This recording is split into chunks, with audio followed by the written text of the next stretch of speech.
देखो ढोला मारू वो नहीं है जो आप समझ रहे हो। राजस्थान की कितनी अच्छी प्रेम कहानी है और हमने क्या रेड मार के छोड़ी है इसकी।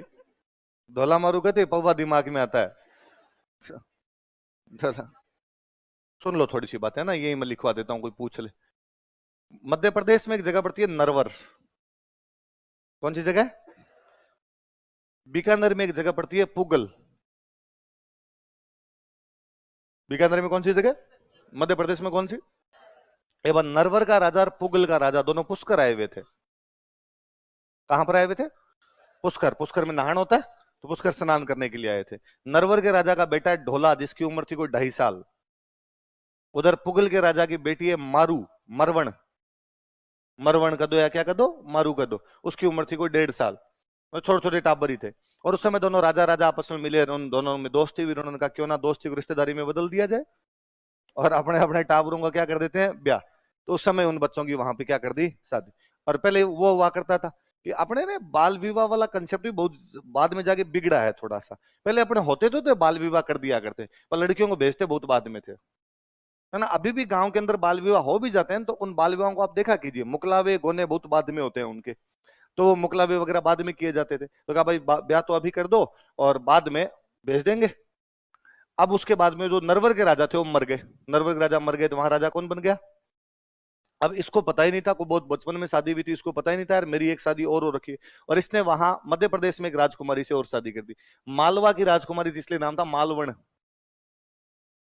क्या नाम था? पहले एक किससे हो रखी है, मारवण। मारू की राजकुमारी, इसलिए क्या नाम है, मारवण। मारू प्रदेश बोलते हैं अपना, मरु प्रदेश था अपने वाला। वो मालवा की एक राजकुमारी थी, इसलिए नाम क्या हो गया, तो इस मालवण से शादी कर ली। ढोला को नहीं पता भाई मेरी एक शादी और हो रखी है, तो उसने दूसरी कर ली। पर ये जो दूसरी वाइफ है, इसको पता था कि अपने पति की एक शादी और हो रखी है।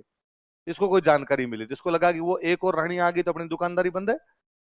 तो इसने पूरे प्रयास किए भाई वो दूसरे वाली रानी आनी नहीं चाहिए। इधर जब मारवण बड़ी हुई तो पुगल वालों ने वहां समाचार भेजने शुरू किए नरवर कि भाई अब हमारी राजकुमारी बड़ी हो गई है, आप आओ मुकलावा लेके जाओ। और वो उधर से को आए नहीं। तो कहते हैं कि पुगल से लेटर भेजे जाते, वो लेटर इस रानी के पास पहुंचते मालवण के, और ये लेटर फाड़ फाड़ के फेंक देती। ढोला के पास लेटर ही नहीं पहुंच पा रहे थे। एक दिन मारू, ये जो मरवण थी या मारू जो थी, ये दिन रात को सो के सुबह उठती है तो अपनी मम्मी को जाग कहती है भाई रात को मुझे सपना है यार, सपने में मुझे ऐसा दिखा कि मैं मेरे ससुराल जा रही हूँ, मेरा दूल्हा लेने के लिए आया हुआ है। तो मार रोई। तो उसने वो क्या बात मम्मी तुम्हारे, तो उसने कहा तेरी तो शादी हो चुकी है बहुत बचपन में, तेरे दूल्हे को तो आना चाहिए था और वो भगवान जाने आ क्यों नहीं रहा। तो कौन है मेरा दूल्हा? उसने पता लगा भाई ऐसे ऐसे। तो क्या हुआ? तो हम लेटर भेज रहे हैं और वहां से कोई जवाब नहीं आ रहा है। तो उसने ढाडी जाति के कुछ लोग बुलाए। किस जाति के? कल मैं संगीत जीवी जातियों में ढाडी जाति, उसने ढाडी जाति के लोग बुलाए। उनको कहा कि देखो लेटर तो नहीं पहुंच पा रहा, पर तुम तो पहुंच जाओगे दरबार में, और तुम दरबार में पहुंच के ये बात गा के सुना दो। वो ढोला के दरबार में पहुंचे, उन्होंने ढोला के दरबार में जाके वो बात गा के सुनाई कि ढोला किधर बैठा हुआ है, एक ब्याह और हो रखा है तेरा।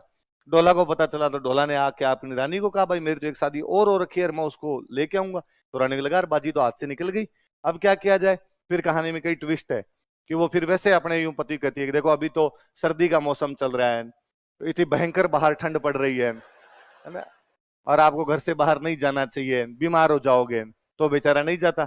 थोड़े दिनों में गर्मी आ जाती है, तो उसने कहा वो तुम तो राजस्थान जाओगे, राजस्थान में कितनी भयंकर गर्मी पड़ती है, वहां लू लग गई तो तुम्हारे बीमार हो जाओ।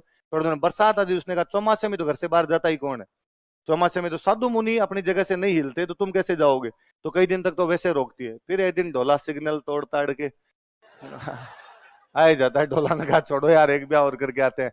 फिर ढोला यहाँ आता है, पुगल के अंदर मारू को लेके वापस जाता है। बीच में फिर कई ट्विस्ट है, डाकू वाकू मिलते हैं, ढोला सबको मारता हुआ वापस पहुंचता है, अपने दोनों रानियों मारवण और मालवण के साथ हंसी खुशी जीवन व्यतीत करता है।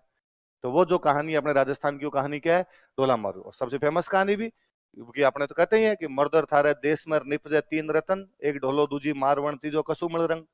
या तो हमारे ढोला हुआ या मारू या कसुमल, लाल रंग जो था वो हुआ हमारे तो शौर्य का प्रतीक रहा, और या ढोला मारू हुए थे। तो